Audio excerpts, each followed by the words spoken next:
한 주간의 IT 이슈를 점검해 드립니다. IT 이슈 위클리 지금 바로 시작하겠습니다. 네, 2020년 11월 30일 방송입니다. 11월도 다 가고 그쵸? 네, 이제 12월 한 달밖에 안 남은 2020년 코로나와 함께 정신없이 그냥 한 해가 간 느낌입니다. 마지막까지 건강하시기 올해 마지막까지 건강하시기 바라고요. 저는 스타트업 전문 컨설팅사 디토 파트너스 그룹의 최유환입니다. IT 이슈 위클리는 커버 스토리와 헤드라인 한 줄 요약으로 구성되어 있습니다. 커버 스토리부터 만나보시죠. 자, 네이버와 현대차의 전략적 제휴가 있었습니다. 자, 과연 이걸 보면서 네이버의 모빌리티라는 것은 과연 어떤 그림일지 한번 다뤄 보겠습니다. 자, 모티브가 된 기사는 현대기아차 올라탄 네이버 모빌리티 협력 시나리오는 블로터의 기사가 있었고요. 자, 직접 진출 없다던 네이버 현대차 올라탄 이유 보니 머니투데이 기사가 있었습니다. 두 기사가 다 네이버가 올라탔다 이런 표현을 많이 했군요. 그죠? 예, 자동차이기 때문에 그런 것 같은데. 자, 지난 11월 27일 네이버와 현대차 그룹은 모빌리티 분야 협력을 위한 MOU, 업무 협약을 체결을 했습니다.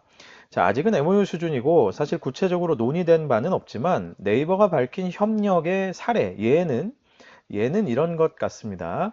자, 첫 번째 차량과 네이버 아이디를 연결해서 뭐 원격으로 시동을 건다든지 또 전기차 충전을 한다든지 뭐 자동차 픽업이나 딜리버리, 뭐 세차 서비스 등등 이런 것들이 가능하겠다라고 얘기를 했고요. 자, 두 번째 차량의 정확한 주차 위치에 기반한 도보 길 안내. 그러니까 주차를 내가 했다. 그럼 내가 가고자 하는 곳이 있다. 그러면 또 그 사이엔 도보로 가야 되잖아요. 그럼 그 부분들은 자동으로 네이버 아이디와 자동차가 다 연결이 되어 있으니까 자동으로 도보 길 안내를 해주는 뭐 그런 심리스한 서비스 경험을 줄 수도 있을 거다. 뭐 이런 얘기도 있었고. 자, 그리고 차량별 주행 정보와 네이버 알림 서비스를 연동해서 정비 시기에 대한 정보를 제공할 수 있을 거다. 이런 얘기도 있었고요. 지도와 주문, 또 예약, 알림 이런 등등을 비롯해서 네이버의 바이브, 네, 그리고 오디오 클립 이런 음악 서비스들이죠. 그러니까 음성 오디오 서비스들 이런 것들 활용할 수도 있겠다 이런 얘기도 했고요. 그리고 뒷좌석에서는 인포테인먼트 시스템에서 이걸 통해서 웹툰이나 웹소설, 뭐 네이버 TV 이런 등등의 영상 또 여러 가지 뭐 화면으로 되어 있는 이런 것들을 즐길 수 있을 거다. 뭐 이런 얘기도 했고요. 자, 그리고 이제 네이버 페이 등을 이용해서 결제 시스템과의 시너지, 카페이 같은 시스템을 만들게 되면 네이버 페이를 바로 같이 쓸 수 있는 형태가 되겠죠. 자, 한마디로 얘기하면 현대차 그룹이 만드는 자동차에다가, 자동차는 하드웨어죠, 그죠? 자동차에다가 네이버는 어플리케이션, 다양한 형태의 어플리케이션, 소프트웨어를 제공을 해서 결국은 경쟁력 있는 커넥티드 카를 완성하겠다. 제가 오타가 있었군요. 소프트웨어가 아니라 소프트웨어. 자, 경쟁력 있는 커넥티드 카를 완성하겠다. 뭐 이런 의미로 들립니다. 자, 그동안 네이버는 모빌리티에 대해서 다소 소극적이다. 이런 평가를 받아왔는데요. 이번 제휴를 통해서 드디어 공격적 행보에 나서고 있는 그런 모습을 보이는 것 같습니다. 자, 그렇다 보니 자연스럽게 드는 생각이 있죠. 자, 과연 네이버는 모빌리티에서 어떤 그림을 그리고 있을까? 이런 것들이 자연스럽게 궁금해집니다. 자, 그동안 별로 사실은 힌트가 없었어요. 왜냐하면 다소 행보가 소극적이었기 때문이죠. 그러나 저는 이번 제휴를 통해서 상당히 많은 힌트가 제공됐다. 이렇게 생각이 됩니다. 자, 우선 이걸 알아보기 위해서 모빌리티의 랜드스케이프를 한번 제가 정리를 해봤습니다. 뭐 이게 어딘가 정리된 게 있을지 모르겠는데 제가 따로 찾을 시간이 많지가 않아서 그냥 제가 정리를 해봤어요. 제가 정리하는 게 더 빠를 것 같아가지고. 자, 그래서 뭐 밑에 이제 써 있습니다만 analysis by 디토 파트너스 그룹입니다. 그래서 디토에서 이건 직접 분석을 한 거기 때문에요. 네, 어디 따온 게 아닙니다. 자, 제가 생각하는 모빌리티의 이노베이션은 크게 세 가지 축이 있는 것 같아요. 자동차에 관한 혁신이 있고, 유저에 관한 혁신이 있고, 그 중간에 자동차와 유저를 연결하는 부분에서의 혁신이 있는 것 같습니다. 그죠? 자동차 자체를 혁신하느냐, 아니면 자동차를 이용하는 혹은 자동차를 이용 중인 유저의 어떤 경험을 혁신하느냐, 그리고 이 자동차와 유저를 연결하는 부분에 혁신하느냐, 이렇게 세 가지겠죠.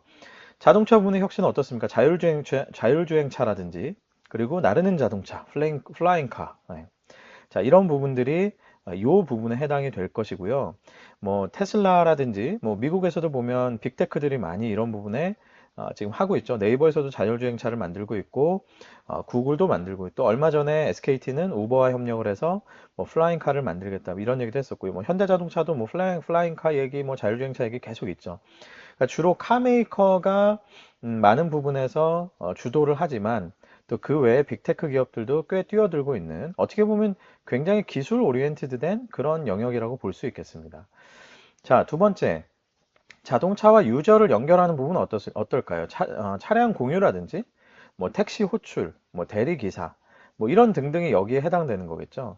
그래서 우리나라에서 보자면 뭐 카카오티가 제공하는 뭐 택시 호출이나 대리기사 이런 것들이 여기에 해당되고, 소카가 제공하는 차량 공유, 타다가 제공하는 택시 호출, 타다도 얼마 전에 대리기사도 진출을 했죠. 두 회사가 이제 정면 승부를 벌이게 되는데, 자, 이런 서비스들이 대표적으로 자동차와 유저를 연결하는 과정에서의 혁신이다. 이렇게 볼 수가 있겠습니다. 자, 그러면 이제까지 사실은 근데 우리가 흔히 모빌리티 서비스라고 얘기하면 사실은 여기만 얘기를 했었죠. 그런데 모빌리티의 혁신은 사실 이 세 가지 축에 의해서 동시에 이루어지고 있고 그동안은 우리가 이 두 가지 부분에서는 많은 소식도 접했고 많은 부분의 접근도 있었는데 사실은 이 세 번째 영역은 어떻게 보면 우리가 충분히 상상할 수 있지만 많은 혁신이 이루어지지는 않은 부분이다. 이렇게 볼 수도 있습니다. 이 유저의 경험, 자동차를 이용하는 유저의 경험에 있어서의 혁신인데요. 뭐 어떻게 보면 내비게이션이나 인포테인먼트 서비스 이런 것들이 다 여기에 해당이 되겠죠. 그동안은 티맵이라고 하는 뭐 혹은 뭐 카카오 뭐 내비 이런 것들의 내비게이션 중심으로 해서 자동차 안에서의 유저의 경험을 혁신하는 특히 이제 인터넷 통신이나 뭐 데이터를 기반으로 혁신하는 이런 것들이 다 이 내비게이션을 중심으로 해서 이루어졌는데 뭐 그 외에 사실 카 메이커들이 알고 보면 자체적으로 뭐 현대자동차 같은 경우 뭐 블루링크라든지 그죠? 뭐 이런 것들을 통해서 사실은 계속 인포테인먼트 시스템을 시도를 해오고 있었던 그런 상황입니다. 그러니까 지금까지의 상황을 한판 그려보면 대략 이제 이런 모습으로 진행이 되고 있었다 이렇게 볼 수 있겠죠. 자, 그러면 네이버는 이 중에서 어디에 관심이 있을까요? 네. 물론 앞에 여기 자율주행차도 네이버가 시도는 하고 있죠. 네이버는 하고 있으나 실제로 훨씬 더 큰 덩어리로 크게 미래 가치를 만들 수 있는 덩어리로 생각하는 부분은 아마 이 부분이 아닐까라고 생각을 해요. 이번 제휴를 통해서 네이버가 관심을 가지고 있는 영역은 바로 유저 부분이다. 이게 무슨 뜻일까요? 네. 바로 네이버는 자동차 안에서의 유저 경험의 혁신에 관심이 있어 보입니다. 네.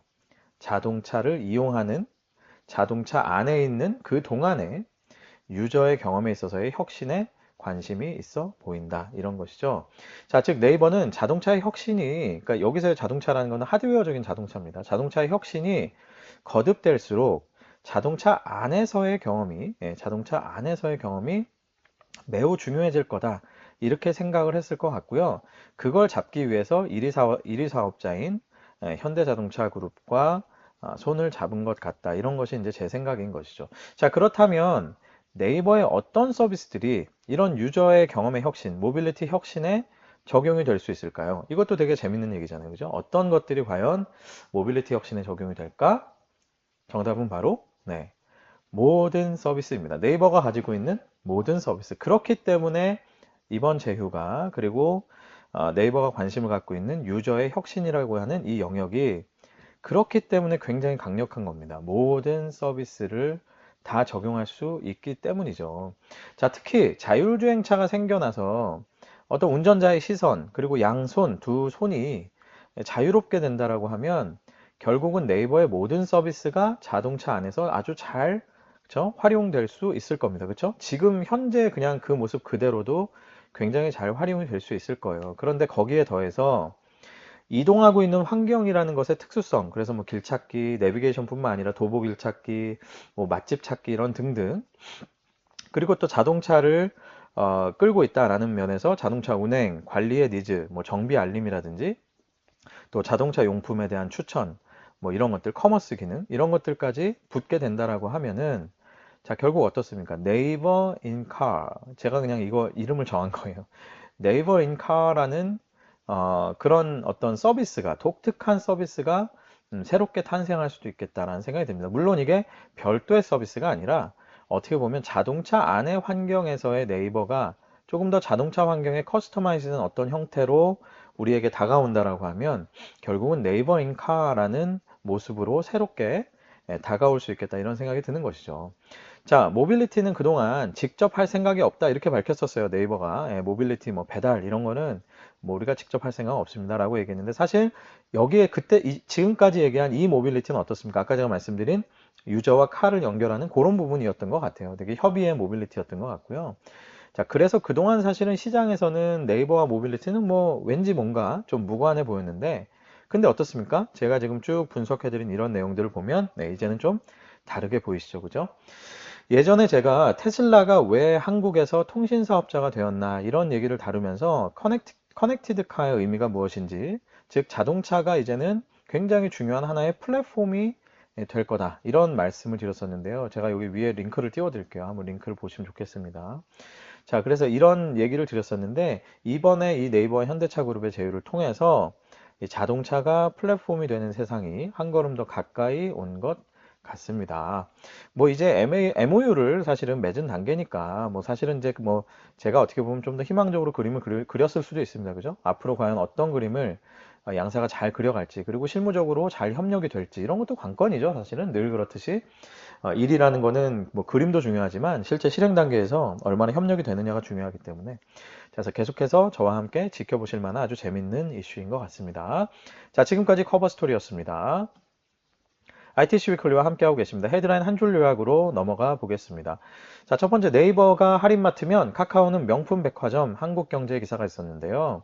자, 카카오가 카카오 선물하기 코너를 통해서 명품을 제공하고 있습니다. 명품 거래가 가능하도록 하고 있습니다. 그래서 명품 시장을 공략하고 있는데 올해 거래액이 2,400억 정도 예상을 하고 작년 대비 2배 이상 올라간 숫자라고 합니다. 꽤 이제 거래액이 많이 늘었다라는 것을 어떻게 보면 과시하는 뭐 그런 기사였죠. 그래서 일반 소비재를 주로 다루는 네이버 쇼핑과는 좀 차별화를 하고 있다. 뭐 이런 것들이 이제 기사의 키 포인트였는데 물론 뭐 차별화하는 것 자체는 굉장히 재밌습니다. 그죠? 그리고 놀라운 것은 선물하기가 어떻게 보면 저가 위주의 쿠폰을 주고받는 형태의 그런 커머스였는데 굉장히 고가의 실물을 주고받는 이런 그 명품 시장 거래로 넘어갔다라고 하는 것은 카카오가 그만큼 커머스에 있어서 굉장한 포텐셜을 갖고 있다. 이렇게 볼 수 있겠죠? 이런 면에서는 저는 되게 놀라운 소식이라고 생각이 들었고요. 자, 다만 뭐 차별화라는 거는 제가 보기에는 그냥 결과론적인 포장인 것 같고, 솔직히. 뭐 카카오도 결국은 이제 대규모의 커머스에 관심은 있을 텐데 여전히 그 시장은 계속해서 건드리지 못하고 있는 것 같습니다. 대신에 이제 명품 시장을 건드리면서 거래액을 좀 내곤 있으나 이게 뭐 사실 굉장히 크게 스케일을 차지한다, 메인스트림을 건드린다 이렇게 볼 수는 없겠죠. 카카오 커머스는 아직까지는 조금 더 숙제가 남아있는 게 아닌가 이런 생각이 드네요. 자, 두 번째 디즈니 32,000명 해고 소식이 있었고요. 테마파크 대신에 OTT 디즈니 플러스를 키운다라는 조선일보 기사가 있었습니다. 디즈니랜드 사업을 축소해서 테마파크 직원 32,000명을 내년 상반기까지 해고한다는 안타까운 소식이 들렸습니다. 그래서 향후에는 디즈니 플러스를 전략적으로 키우기 위해서 그쪽을 더 조직을 더 강화하겠다 뭐 이런 얘기가 있었는데 제가 종종 말씀드리는데 디즈니는 엔터테인먼트 업계에서 굉장히 벤치마크할 만한 아주 좋은 회사죠. 아주 고르고 다양한 그런 포트폴리오를 잘 갖추고 있어서 뭐 웬만한 경기 상황에는 흔들리지 않는데 이 코로나는 이 디즈니도 참 어렵게 만드는 그런 상황인 것 같습니다. 이제 우리의 어떤 꿈과 희망의 추억이 있는 그런 디즈니랜드가 이렇게 하다가 자칫하면 진짜 문 닫는 거 아닌가 싶은 안타까운 소식인데 어쨌든 코로나로 인해서 거대 기업인 디즈니도 이렇게 영향을 받고 있다는 그런 소식이었습니다. 네, 오늘 방송 여기까지입니다. 유튜브와 페이스북, 애플 팟캐스트, 네이버 오디오 클립, 팟빵을 통해서 만나실 수 있습니다. 검색창에서 디토 파트너스 그룹을 검색해 보십시오. 구독과 좋아요 많이 많이 부탁드리고요.